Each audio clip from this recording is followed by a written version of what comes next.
اگر ہوتی تو یقیناً سب سے بڑی BMW پاک پیغمبر کے پاس ہی ہوتی انشاءاللہ. جو اللہ کا کام ہے وہ ہم نے اپنے ذمہ لیا ہوا ہے. مرید بیچارہ کوٹھی بنگلے کار سے سائیکل پہ آ جاتا ہے اور پیر صاحب جو ہے نا لینڈ کروزر پہ جو ان کو پرموٹ کرتے ہیں وہ بھی جواب دہ ہیں.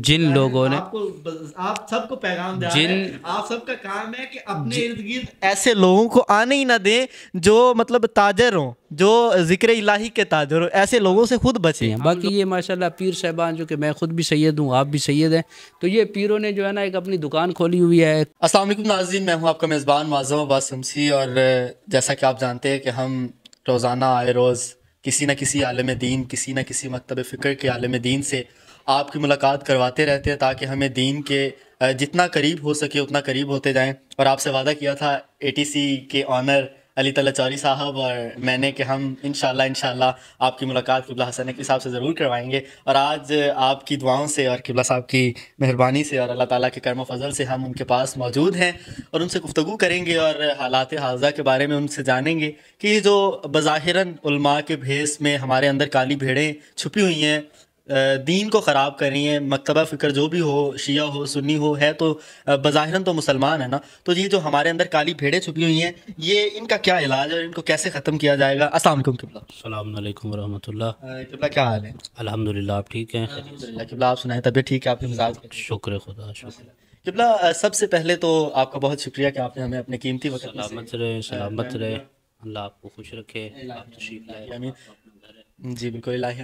قبلہ کئی ایسے علماء ہیں جو بظاہراً علماء کے بھیس میں ہمیں خراب کر رہے ہیں, یعنی اللہ کا نام لے رہے ہوتے ہیں, ساتھ ڈانس کر رہے ہوتے ہیں, یا جو بھی وہ انہیں نام دیتے ہیں وہ ورد کہہ رہے ہوتے ہیں, جھومنا کہہ رہے ہوتے ہیں. تو اس چیز کو آپ قبلہ کیا ایکسپلین کریں گے کہ اللہ کا نام اور اس طرح مطلب اللہ تعالیٰ تو قرآن مجید میں ارشاد فرما رہا ہے کہ اگر قرآن کی تلاوت ہو رہی ہو تو اسے سکون سے آرام سے بیٹھ کے, اور گائے بغیر قرآن مجید میں بھی ورتل القرآن ترتیلا, آرام سے ٹھہر کے. تو اس حوالے سے قبلہ جو قرآن مجید کی تلاوت اور اس طرح اور کھڑے ہو کے بھی ہم نے دیکھا ویڈیوز کافی, اور جو پیر صاحبان ہیں وہ اس طرح مطلب کرنٹ بھی لگا رہے ہوتے ہیں, تو اس حوالے سے قبلہ کیا کہیں گے آپ؟ بسم اللہ الرحمن الرحیم. آپ نے جو 2-3 سوال ایک دم کیے تو ان سب کا میں باری باری آپ کو جواب عرض کروں. میں یہاں سب سے پہلے ایک چھوٹی سی مثال عرض کروں گا. ہمارے بزرگوار محسن ملت علامہ سید صفدر حسین نجفی صاحب قبلہ کی خدمت میں ایک طالب علم اس زمانے میں گیا اور جا کے ان سے کہنے لگا کہ فلاں طالب علم چور ہے. تو انہوں نے فرمایا طالب علم چور نہیں ہوتا بلکہ چور آ کر طالب علم بن جاتے ہیں. تو یہاں بھی آپ نے فرمایا کہ بعض علماء یا اس طرح کے, تو یقیناً جو ایک عالم ہوگا وہ اس طرح کا نہیں ہوگا. البتہ آپ جانتے ہیں ابھی ماشاءاللہ اس سسٹم سے منسلک رہے ہیں, تو اس طرح کے لوگوں کی 2 قسمیں ہوتی ہیں.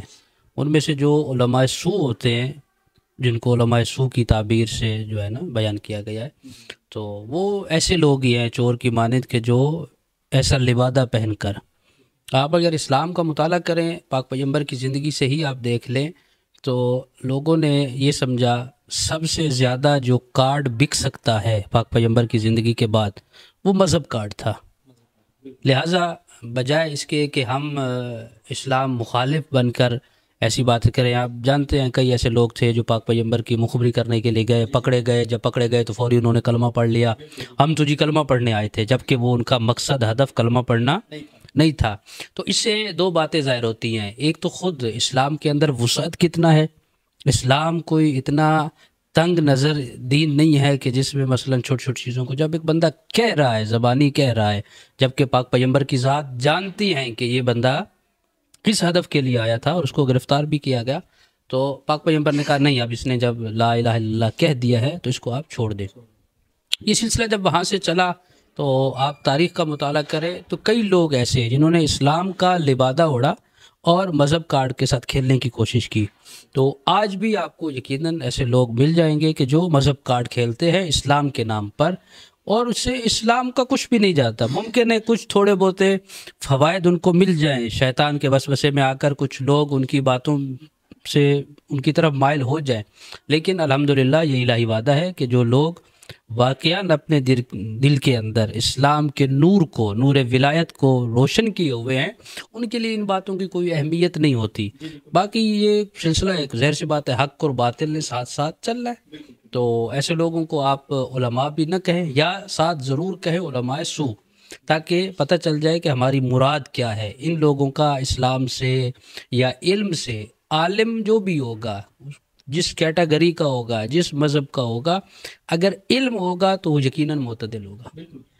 یعنی آپ نے ابھی بات کی اور بہت خوبصورت بات کی کہ اسلام جو ہے وہ تنگ دستی اور تنگ کسی مطلب جبر کا نام نہیں ہے۔ تو جب اسلام میں جبر نہیں ہے، اتنی تنگی نہیں ہے، تو اس کے باوجود جو لوگ اسلام کو اسلام کی جو امیج ہے وہ خراب کرنے کی کوشش کرتے ہیں، ایسے لوگوں کو آپ کیا نام دیں گے؟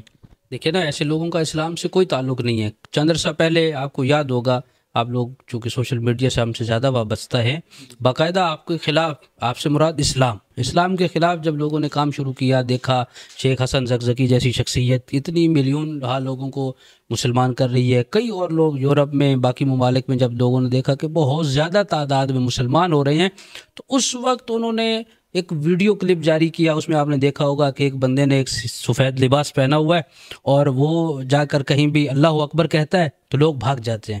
یعنی وہ یہ تصویر پیش کرنا چاہتے تھے کہ اسلام کا مطلب کچھ تو کچھ تار، مارنا، قتل کرنا، یہ چیزیں۔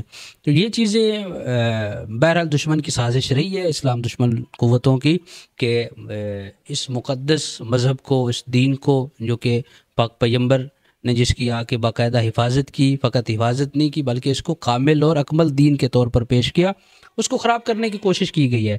لیکن الحمدللہ جہاں پر ایسی دشمن قوتیں موجود ہیں، وہاں خود پروردگار کی ذات موجود ہے کہ جو اس دین کی حفاظت کرنے کے لیے، اور پروردگار کے نمائندے موجود ہیں الحمدللہ، جو اس کی ہمیشہ کے لیے حفاظت کرنے کے لیے موجود ہیں۔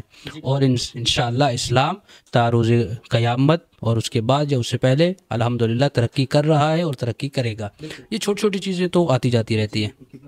ایک ہمارے ناظرین کا کافی عرصے سے سوال آ رہا تھا، اس سوال کے بعد ہم اجازت چاہیں گے کہ وہ سوال یہ تھا کہ یہ جو لوگ کڑے پہن لیتے ہیں، یہ ناک میں، کان میں، بعض لوگ ہیں جو مطلب ممبر رسول، بظاہر ممبر رسول پہ آ کے بھی کان میں کوئی اس طرح کی چیزیں، ہاتھوں میں کڑے، تو یہ اسلام نے جائز قرار دیا ہے؟ اگر قرار دیا تو کہاں پہ کوئی قرآن مجید میں اس کی ہے، اس کی تصدیق کیجیے گا؟ یہ جتنی بھی چیزیں ہیں، اور ان کو متاسفانہ بعض دفعہ منسوب کیا جاتا ہے ائمہ کے ساتھ، کہ ایک امام حسن اور امام حسین کے متعلق بھی ایک نے یہ پہنا ہوا تھا اور دوسرے نے وہ لٹ، تو ایسا کسی بھی روایت میں نہیں ہے۔ ائمہ علیہ السلام کی طرف سے جو سفارش کی گئی ہے وہ ہے مومنین کی صفات جو بیان ہوئی ہیں، کہ ایک مومن کی صفات کیا ہیں، تو ان میں صرف اور صرف جس چیز کا تذکرہ ہے وہ ہے عقیق کی انگوٹھی، کہ مومن کی علامات میں سے ایک یہ ہے کہ وہ دائیں ہاتھ میں عقیق کی انگوٹھی پہنتا ہو۔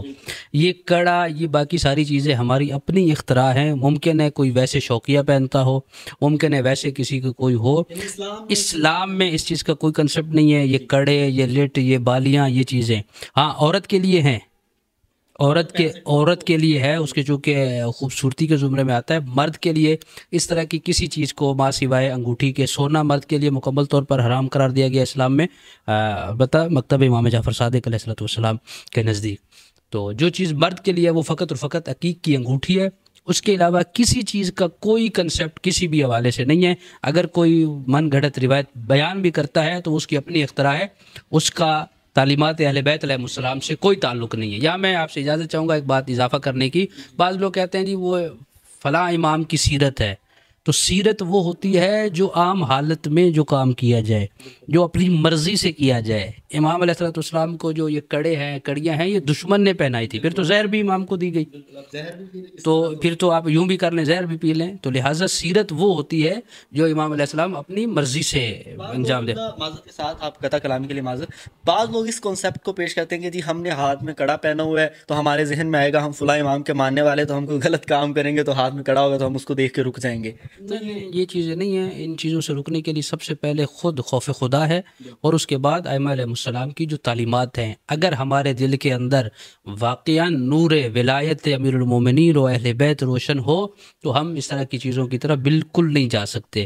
ان چیزوں سے بچنے کے لیے سب سے پہلے خود کو یہ باور کرانا ہے کہ ہم کس کے ماننے والے ہیں۔ تو ائمہ نے تو انگوٹھی کا کہا ہے، پھر آپ انگوٹھی پہنیں، انگوٹھی بھی پہن لیں تو آپ سمجھ سکتے ہیں نا کہ آپ کے لیے کس کی طرف سے کوئی چند قسمیں ہیں، عرض امام جواد ہے، عرض امام رضا ہے، یا مختلف انگوٹھیاں ہیں، حقیق ہے، یاقوت ہے، یہ ساری چیزیں تو آپ وہ پہنیں. جی قبلہ. اچھا قبلہ، معذرت کے ساتھ ایک اور کوشچن جو کہ کافی دنوں سے میرے اپنے ذہن میں آ رہا تھا کہ یہ جو تعویذ وغیرہ لیتے ہیں، تعویذ لے رہے ہیں جی فلاں کام کے لیے، میرا رزق نہیں چل رہا، تعویذ لے رہے ہیں تو کالا علم وغیرہ، تو یہ مطلب قرآن میں اس چیز کی اجازت ہے؟ قرآن اس چیز کو الاؤ کرتا ہے؟ اس بارے میں آپ کیا تھوڑا سا روشنی ڈالیے گا. دیکھیں جی، اس کو آپ دو حصوں میں تقسیم کر سکتے ہیں. پہلی چیز تو یہ ہے کہ آپ یہ دیکھیں جو حضرات پیر بنے ہوئے ہیں، یہ ممکن ہے بات لوگوں کو بہت بری لگے اور ناگوار گزرے، مرید بیچارہ کوٹھی بنگلے کار سے سائیکل پہ آ جاتا ہے اور پیر صاحب جو ہے نا لینڈ کروزر پہ چلے جاتے ہیں. تو اگر اتنا ان چیزوں میں اثر ہوتا تو پھر پیر صاحب خود سب سے پہلے اپنے لیے کرے نا. ہمارے ایک بزرگوار سے کسی نے کہا کہ بیٹا آپ دعا مانگو اللہ مجھے پیسے دے تو میں آپ کو فلاں چیز دوں گا. تو وہ طالب علم تھے اس وقت بھی، تو انہوں نے فرمایا، خاتون تھی، آنٹی جو دعا میں آپ کے لیے مانگوں وہ میں اپنے لیے نہ مانگ لوں، اللہ میرا بھی تو ہے. تو یہ جتنی بھی چیزیں ہیں، یہ تعویذ، دھاگا، پیری مریدی، یہ صرف اور صرف دھوکہ ہے، فریب ہے. ٹھیک ہے، کلام مجید کی ایک واقعہ اپنی ایک حیثیت ہے. کچھ چیزیں اہل بیت علیہ السلام سے نقل ہوئی ہیں جس کو آپ امانتاً یا تیمناً تبرکاً اپنے پاس رکھ سکتے ہیں، لیکن وہ کلی چیزیں ہیں. جب ہمارا عقیدہ یہ ہو کہ مؤثر حقیقی اللہ کی ذات ہے تو پھر باقی چیزیں ہو سکتی ہیں. باقی یہ ماشاءاللہ پیر صاحبان، جو کہ میں خود بھی سید ہوں، آپ بھی سید ہیں، تو یہ پیروں نے جو ہے نا ایک اپنی دکان کھولی ہوئی ہے، ایک کمانے کا ذریعہ ہے اور اس میں ہوتا کچھ نہیں ہے. ہاں کہیں کہیں شیطان مدد کر دیتا ہے تو اس کے نتیجے میں لوگ بہت زیادہ معتقد ہو جاتے ہیں. تو وغیرہ اللہ آپ کا بھی ہے، میرا بھی ہے. اچھا قبلہ، معذرت کے ساتھ میں ایک اور سوال کی یہاں پہ گنجائش چاہتا ہوں، آپ سے اجازت چاہتا ہوں قبلہ، کہ یہ جو علماء ہیں یہ پڑھتے ہیں کہ رسول اکرم صلی اللہ علیہ وسلم مطلب جھونپڑی میں رہتے تھے یا چٹائی پہ رہتے تھے. اب ایک بندہ، آپ معذرت کے ساتھ، ایک بندہ ہے، اب وہ دیکھیں ہمیں دعوت مل رہی ہے، لائیو دعوت مل رہی ہے، ایک بندہ ہے جو پڑھ رہا ہے کہ رسول پاک جھونپڑی میں رہتے تھے، چٹائی پہ رہتے تھے، ٹھیک ہے، اور خود وہ لینڈ کروزر پہ آ رہا ہے، اس کے پاس 30 کروڑ کا بنگلہ ہے، اس کے منہ پہ یا اس کے منہ سے یہ الفاظ نکلیں گے، ادا ہوں گے، تو کیا وہ اتنی روحانیت رکھیں گے؟ اگر وہ پریکٹیکل کرے تو اس جو یہ اس حوالے سے میں اس حوالے سے دو طرح کے، آپ کا جو اصلی سوال ہے اس کو بھی میں سمجھ گیا ہوں، اس کو بھی میں جواب دوں گا. ایک اس کا پہلو ٹھیک ہے، ایک غلط ہے. ٹھیک پہلو کیا ہے؟ اسلام جو ہے نا، ہم نے اسلام کو سمجھا ہوا ہے غربت، فقر، یہ چیزیں اسلام میں نہیں ہیں.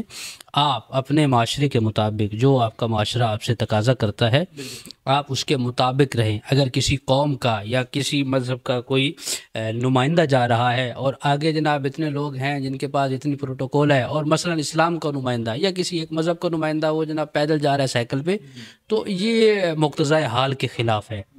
لہٰذا جس طرح اب ایک روش ہے، چونکہ اس زمانے میں لینڈ کروزر نہیں تھی، ٹھیک ہے، اس زمانے میں سب سے بڑی سواری گھوڑا یا خچر تھا، تو وہ پاک پیغمبر کے پاس تھا. معذرت کرتا کلام کے لیے، میں بات کرنے کا مقصد وہ نہیں تھا، مقصد یہ تھا کہ اب ایک بندہ محفل پہ جا رہا ہے، مجلس پہ جا رہا ہے، کوئی میلاد پہ جا رہا ہے، خود وہ کہہ رہا ہے کہ رسول پاک مطلب چٹائی پہ رہتے تھے اور خود وہ لینڈ کروزر پہ آ رہا ہے. کر رہا ہوں نا، اس وقت جو پاک پیغمبر کی زندگی تھی، میں ان کی حمایت نہیں کر رہا، آپ جو کہنا چاہ رہے ہیں میں اس طرف بھی انشاءاللہ آ رہا ہوں.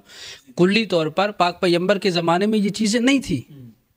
اگر ہوتی تو یقیناً سب سے بڑی BMW پاک پیغمبر کے پاس ہی ہوتی انشاءاللہ، کیونکہ یہ مقتضائے حال ہے. تو اب چونکہ اس وقت جو سواری اس وقت سب سے بڑی سمجھی جاتی تھی وہ خچر تھا یا گھوڑا تھا، وہ پاک پیغمبر کے پاس تھا. اب ہاں مثلاً اب آپ جو کہنا چاہ رہے ہیں وہ آپ کی مراد میں سمجھ سکتا ہوں. وہ دیکھیں کسی کے خلوص کو، کسی کی نیت کو آپ نہیں جان سکتے. ہاں ہمارے ہاں یہ ضرور ہے کہ اگر یہ چیزیں نہ ہوتی تو ہماری زبانوں میں، اب دیکھیں کتنی مجالس ہو رہی ہیں جی، کتنی مساجد آباد ہیں. کچھ سال پہلے آپ چلے جائیں اور ابھی آ جائیں تو کتنا اس میں فرق ہے، لیکن اثر نہیں ہے. میں اب اس کو یہاں پہ ایک بات عرض کر کے، امام علیہ السلام نے جب آخری مرتبہ عمر بن سعد کو بلایا اور امام نے کیا فرمایا؟ مجھے جانتے ہو میں کون ہوں؟ آپ جانتے ہیں نا عمر سعد کون ہے؟ سعد بن ابی وقاص، صحابی پیغمبر جس کو عشرہ مبشرہ میں شامل کیا گیا، ان کے بیٹے ہیں. اور اس سے امام پوچھ رہے ہیں کہ مجھے جانتے ہیں؟ کہتے ہیں جی میں جانتا ہوں. امام نے فرمایا میرا مقام، مرتبہ، میرا پاک پیغمبر سے تعلق، رشتہ سب جانتے ہو؟ کہا جی جانتا ہوں. امام نے فرمایا یہ بھی جانتے ہو نا کہ اگر میرے ناحق خون سے اپنے ہاتھ رنگین کرو گے تمہارا کیا حشر ہوگا؟ خاموش ہو گیا. میں یہاں اگر اس کو اپنے لفظوں میں بیان کروں، امام کی تبلیغ، امام وقت کی تبلیغ اس کے اوپر اثر نہیں ہو رہی. امام اس کو سمجھانا چاہ رہے ہیں، یہ نہیں کہ امام کو موت سے ڈر رہے ہیں. موت سے تو آپ جانتے ہیں کہ ان ہستیوں کو ڈر نہیں تھا، امام اس کو سمجھانا چاہتے تھے کہ اس کام سے باز آ جاؤ، وہ باز نہیں آیا۔ پھر امام علیہ السلام نے اپنے اصحاب سے کہا، جانتے ہو کہ امام میں وقت کی کلام اس پہ اثر نہیں ہو رہی، اس کی وجہ، سب خاموش ہوئے تو امام نے فرمایا اس کے شکم میں بنی امیہ کا حرام رزق ہے۔ جب انسان کے شکم میں حرام رزق آ جاتا ہے اس وقت پھر نہ سننے والے کے لیے کوئی بات، نہ کرنے والے کے لیے۔ تو آپ جو بھی فرما رہے ہیں میں اس کو اگر اس پیرے میں لیں، چونکہ کسی کی نیت کا تو ہم احاطہ نہیں کر سکتے نا، اور یہ حقیقت بھی ہے، میں کوئی اتنا زیادہ فراغ دلی کا مظاہرہ نہ کروں۔ آپ جو کہہ رہے ہیں واقعہ نا، ہم لوگوں میں خلوص اگر ہو، مجلس پڑھنے والے کے اندر اگر خلوص ہو، ذکر امام حسین علیہ السلام کرنے والے کے اندر خلوص ہو۔ آج ایک بندہ بیٹھ کے بھاشن دے رہا ہے جی فلاں، مثلا یہ ایک انفرادی بات ہے، پھر یہ بھی لیک نہ ہو جائے، یہ کلپ وائرل ہوا ایک مصائب خان کے حوالے سے کہ جی وہ فلاں فلاں جگہ پہ پڑھنے والے طلاب جو ہے نا وہ زائرین کے پیچھے بھاگتے ہیں۔ تو محترم آپ بھی تو 1,00,000 روپے مجلس کا لیتے ہیں نا، آپ کون سے دیندار ہیں؟ تو انہی لوگوں کے حوالے سے قبلہ میں عرض کر رہا تھا کہ ایک بندہ آ کے رسول اکرم صلی اللہ علیہ وسلم کی شان بیان کر رہا ہے، آ کے امام حسین کی شان بیان کر رہا ہے، آ کے وہ بندہ مطلب ائمہ کی شان بیان کر رہا ہے، اصحاب کی شان بیان کر رہا ہے، اور بیان کن کی شان کر رہا ہے کہ جو مطلب کائنات کے سخی ہیں، کائنات کے کریم ہے، جو لوگوں کے اوپر لٹانا جانتے ہیں، جو اپنے حصے کی روٹی مطلب فرشتوں کو بظاہراً وہ مطلب جو بھی بن کے ہے ان کو دینا جانتے ہیں، لیکن وہ خود ممبر پہ یہی باتیں بیان کرنے کا 1.5 لاکھ مانگ رہے ہیں، 2 لاکھ مانگ رہے ہیں، 5 لاکھ مانگ رہے ہیں۔ ان لوگوں کے حوالے سے مانگ رہا ہوں، ایک بندہ جو ہے اس کے دل میں حسرت ہے کہ وہ ذکر پیغمبر اعظم کروائے، ذکر اصحابہ کرام کروائے، ذکر ائمہ کروائے، تو اس کے دل میں حسرت ہے۔ جب وہ ان کو کال کرتا ہے، ان نعت خوانوں کو، ان قصیدہ خوانوں کو، ان مطلب ذاکروں کو، ان علماء کو جو بظاہراً ہے، میں تو انہوں نہ ذاکر کہوں گا نہ علماء کہوں گا معذرت کے ساتھ، نہ انہیں میں کوئی نعت خوان کروں گا، کیونکہ یہ ان کا بزنس ہے، کاروبار ہے، یہ تاجر خون امام حسین کہہ سکتے ہیں، یہ تاجر ذکر الہی کہہ سکتے ہیں، ٹھیک ہے ٹھیک ہے، تمام آ جائیں گے۔ تو ایسے جو تاجرین ہیں جو بظاہراً ہمارے لبادے میں چھپے ہوئے ہیں، ان کے حوالے سے آپ کیا کہنا چاہیں گے؟ ان کے لیے یہ ہے کہ سب سے پہلی بات تو یہ صرف گناہ گار یہ نہیں ہے جو ان کو پروموٹ کرتے ہیں، وہ بھی جواب دہ ہیں۔ جن لوگوں نے، آپ سب کو پیغام جا رہے ہیں، آپ سب کا کام ہے کہ اپنے ارد گرد ایسے لوگوں کو آنے ہی نہ دیں جو مطلب تاجر ہوں، جو ذکر الہی کے تاجر ہوں، ایسے لوگوں سے خود بچیں۔ ہم لوگوں میں کتنا للہیت ہے، ہم یہ دیکھتے ہیں کہ میرے دروازے پہ، میرے امام بارگاہ میں، میرے ڈیرے پہ کتنی بڑی گاڑیاں ہوں گی، ٹھیک ہے۔ میں یہاں ایک چھوٹی سی مثال دوں، میرا آپ کا تعلق ہے، آپ میری یا میں آپ کی تعریف کرنا چاہوں تو پیسے لوں گا۔ طلعت حسین صاحب کے ساتھ آپ آئے ہیں نا، اب میں کہوں کہ یہ معظم شمسی ہیں، یہ ہمارے ساتھ رہے ہیں، ہمارا ان کا ایک اچھا وقت گزرا، یہ بڑا ہمارا احترام کرتے، یہ ایک تعریفیہ کلمات ہے نا۔ تو ایک دوست کی تعریف کرنے کے کوئی پیسے لیتا ہے؟ ہم نے امام حسین کو دوست ہی نہیں سمجھا۔ اللہ اکبر، یہ بات، یہ چیز کہ ہم نے امام کو اتنا مظلوم کر دیا، یہ بات بالکل درست ہے۔ ہاں، یہ اپنی جگہ پر بالکل ٹھیک ہے کہ ائمہ کی زندگی میں لوگ جاتے تھے ائمہ کے پاس، اور جب وہ اس طرح کے کوئی اشعار پڑھتے تھے تو ائمہ ان کو تبرک دیتے تھے، وہ تھا ہمارے قبلہ علامہ جو اپنی مرضی سے۔ یہ طے کرنے والا شیعہ نہیں ہو سکتا، کوئی بھی وہ کسی بھی عنوان سے کوئی عذر پیش کرے، اس کا اہل بیت کے ساتھ، اللہ کے ساتھ، رسول کے ساتھ، وہ نعت خوان ہو، وہ ذاکر ہو، وہ مولانا ہو، وہ علامہ ہو، فہامہ ہو، کوئی بھی ہو، جو بندہ طے کر کے پڑھتا ہے اس کا دین کے ساتھ، اللہ کے ساتھ، اخلاص کے ساتھ کوئی تعلق نہیں ہے، کوئی واسطہ نہیں ہے۔ یہ میں آخری بات کروں، انشاءاللہ آپ کا بھی آخری سوال ہوگا۔ یہ ابھی چونکہ پہلے سیاست کے اوپر سوالات ہوئے، جناب بہلول کو آپ سب جانتے ہیں، وہ قبر، کھدی ہوئی قبر تھی، اس کے اوپر بیٹھ کے پاؤں لٹکا کے بیٹھے ہوئے تھے، تو کچھ لوگ جلوس نکال کے نا مہنگائی کے خلاف نعرے بازی کر رہے تھے اس وقت کے لوگوں کے خلاف، اور جناب بہلول مسکرا رہے تھے، تو لوگوں نے کہا بہلول آپ کو کوئی فکر نہیں ہے، اتنی مہنگائی ہو گئی ہے، آپ بڑے آرام سے بیٹھے ہوئے ہیں۔ تو بہلول نے کہا رزق دینے کا وعدہ اللہ نے کیا ہے، جو اللہ کا کام ہے وہ ہم نے اپنے ذمہ لیا ہوا ہے، اس کے پیچھے ہم بھاگ رہے ہیں، احتجاج کر رہے ہیں۔ جو ہمارا کام ہے اس کو ہم نے چھوڑا ہوا ہے، ہمارا کام ہے اس قبر کے لیے اپنے آپ کو تیار کرنا، اس کے لیے کوئی زاد راہ جمع کرنا، اس کو ہم نے چھوڑا ہوا ہے۔ یہی صورتحال ہم ادھر آ کر دیکھتے ہیں نا جب اپنے حضرات میں، تو ہمارے ہاں لوگوں کو بتانے کے لیے تو بہت باتیں ہیں، لیکن ہمارے ہاں سب سے پہلی ہماری نظر ہوتی ہے ہمیں پیسے کتنے ملیں گے۔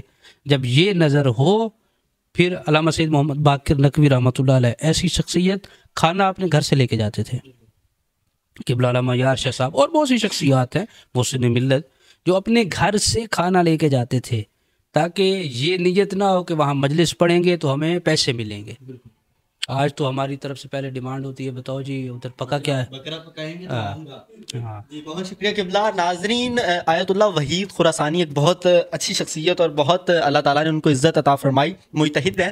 انہوں نے فرمایا ان کا ہمارا امام جو ہے نا، امام حسین علیہ السلام، کربلا میں اتنے مظلوم نہیں تھے جتنے آج کل کے لوگوں نے انہیں مظلوم کر دیا ہے. کیونکہ وہاں پہ تو ظلم، وہاں کربلا ہوا جو ہوا سو ہوا، اس کے خلاف تو ہم احتجاج کر رہے ہیں 1400 سال سے، لیکن اتنا مظلوم ہے ہمارا امام کہ ہم اس کا ذکر کرنے کے پیسے لے رہے ہیں، ڈیمانڈ کر رہے ہیں جی میرے لیے بکرا پکے گا، کٹا پکے گا تو میں آنا ہے، 1.5 لاکھ روپیہ دو گے تو میں آنا، میں لینڈ کروزر تے آنا ہے، 2 گارڈ ہون گے تو میں آواں گا. ناظرین، آپ نے قبلہ صاحب سے بھی سنا کہ ایسا بندہ قطعاً طور پہ شیعہ سنی کی تو بات چھوڑے، مسلمان ہی نہیں ہے کہ جو ذکر الہی، ذکر ائمہ، ذکر اصحاب، ذکر پیغمبر اعظم، ذکر امام حسین، ذکر ائمہ کرنے کے پیسے لے، وہ قطعاً مسلمان نہیں ہے. شیعہ سنی کی تو بات کی بات ہے نا، مسلمان ہی نہیں ہے وہ.